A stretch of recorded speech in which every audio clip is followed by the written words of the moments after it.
Hello everyone, welcome back with me, Miss Nisa, and today we are going to learn about procedure text. Procedure texts are everywhere, and guess what? They are super easy to learn. So grab your notebooks and let's get started. Let's start from definition. Here, procedure text is a text that is designed to describe how something is achieved through a sequence of action or steps. Jadi teks prosedur itu didesain untuk mendeskripsikan bagaimana sesuatu bisa dicapai melalui urutan langkah-langkah atau cara-cara. Next. Nah, bisa dilihat di sini ya. Text that instruct how to do a particular activities. Jadi teks yang menginstruksikan bagaimana sesuatu aktivitas itu dilakukan. Here, text that inform how something works or how to use instruction or operation manuals. Jadi biasanya teks prosedur itu ditemukan ketika kita menunjukkan contoh langkah-langkah dalam mengoperasikan sesuatu atau membuat sesuatu bisa bekerja atau manuals. Kemudian text that deal with human behavior. Jadi teks yang biasanya terkait dengan perilaku manusia. Biasanya di sini ditunjukkan dengan contohnya berbentuk tips. And then nah, di sini bisa kita lihat ya, adalah contohnya. Next, setelah definition, we go to purpose. What can we see in the purpose here?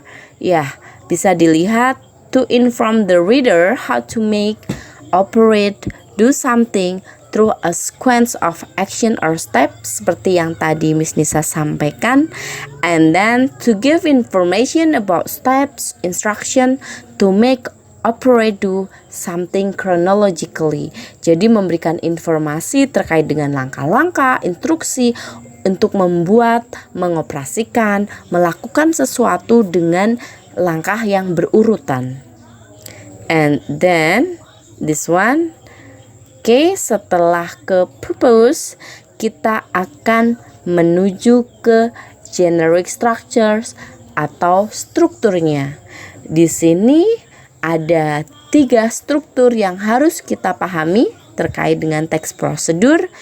The first one is goal atau tujuan, or we can say aim or purpose, is what you are going to do or make. Jadi adalah sesuatu yang akan kamu lakukan atau kamu buat. And then the second one is materials. It's a list of what you need to achieve your goal. Jadi materials atau bahan-bahan adalah apa yang kamu butuhkan untuk mencapai tujuan. Yang ketiga, methods or steps is outline the steps needed to reach your goal. Jadi adalah urutan langkah-langkah yang dibutuhkan untuk mencapai tujuan. Well, now let's see the generic structure in the form of recipe. Jadi ini adalah contohnya, ada sebuah teks resep banana ice cream. Ini adalah goalnya. And then the next. Nah, di sini material needed, bahan yang dibutuhkan adalah banana atau pisang. And then this one. Nah, ini adalah langkah-langkah atau metode. Here what we have to do, the first, the second, and then the next, sampai at the end have the full or the complete recipe, yaitu resep banana ice cream. Okay, next we go to language features. Di sini adalah ciri-ciri kebahasaan. Yang pertama, using time connectives. Second one, using action verb. Third, using imperative sentence. And the last, using simple present tense. Let's see more detail. Nah, di sini yang pertama, time connective itu adalah menunjukkan waktu. Jadi urutan waktu, contohnya firstly, secondly, then after that, finally. Kemudian yang kedua, action verbs adalah verbs atau kata kerja yang mengekspresikan physical or mental action that the subject can do. Jadi mengekspresikan kata yang meminta subjeknya melakukan sesuatu. For example, take on or put off or open or cut and etc. The third, simple present tense. Di sini in the procedure text, using the simple present tense because they are sentences of facts about the making or use of something. For example, follow the steps. Ini adalah bentuk simple present tense. And then number 4, imperative sentence atau kalimat perintah. Jadi the sentence which is used to convey a command, a request, an order, or a direction. Jadi meminta di sini adalah teks perintah ya, untuk memberikan perintah, kemudian arahan terkait tadi sesuai teks prosedur yang dibuat. Biasanya rumusnya atau formulanya dimulai dari verb 1 plus object or complement. Contohnya, crack the egg, set aside, stir the mixture gradually. Okay, here we go to the next slide. We have kinds of procedures text. Ini adalah contohnya dari teks prosedur. There are manuals, tips, recipes, direction, and rules for game.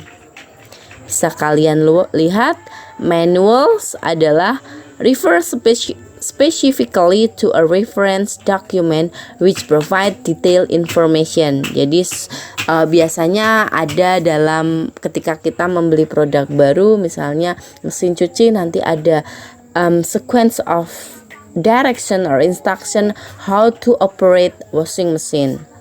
And then the next, we have tips. Tips are some suggestions that are used commonly to give an advice in doing procedures or operational steps to reach a goal. Jadi di sini adalah masukan atau saran yang digunakan biasanya memberikan nasihat ya, masukan terkait langkah-langkah untuk mencapai suatu tujuan. And then here direction, recipe, rule for game. Okay, well rules ini adalah aturan yang mungkin perlu kita pertimbangkan ketika membuat suatu teks prosedur ya. Ada above all is explain what has to be done. Jadi pastikan memberikan eksplanasi atau penjelasan yang jelas apa yang harus dilakukan. Kemudian keep everything in order, jadi harus urut. Kemudian list all the item that will be required to complete the task. Jadi apa saja yang dibutuhkan, bahan-bahannya harus di list. Kemudian keep your instructions short, sharp and to the point. Jadi harus pastikan instruksinya jelas, pendek, tidak perlu panjang lebar. Kemudian to the point. Jadi langsung menuju apa yang harus dilakukan. Use the correct language and terms. Tadi mungkin kita harus memastikan dulu, harus memahami dulu language features-nya. Kemudian use paragraph effectively. Jadi gunakan paragraf secara efektif, jangan molor-molor ya paragrafnya, itu akan membuat pusing yang membaca. And then procedural text are always written in present tense. Diingat bahwa teks prosedur selalu ditulis di tenses present, simple present tense. Biasanya ditandai dengan verb 1. Okay, I think that's all about procedure text. See you next time with another topic. Bye-bye.